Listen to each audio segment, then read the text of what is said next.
নদীর ধারে ছোট একটি ঘরে এক দাদি থাকতেন। তিনি খুব গরিব ছিলেন, কিন্তু সব সময় আল্লাহর ইবাদত করতেন।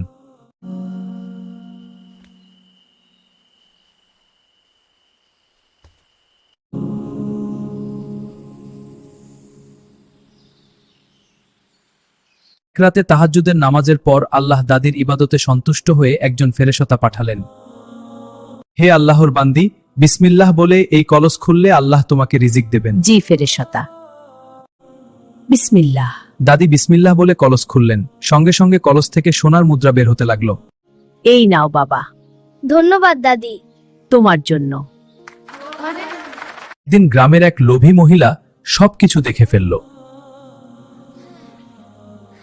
লোভী মহিলা কলস নিয়ে গিয়ে খুলল, কিন্তু কিছুই বের হলো না। এ কি করলি?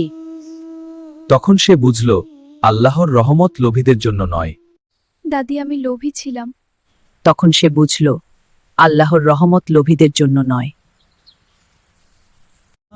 যদি এমন ইসলামিক গল্প শুনতে ভালো লাগে, তাহলে চ্যানেলটি সাবস্ক্রাইব করো।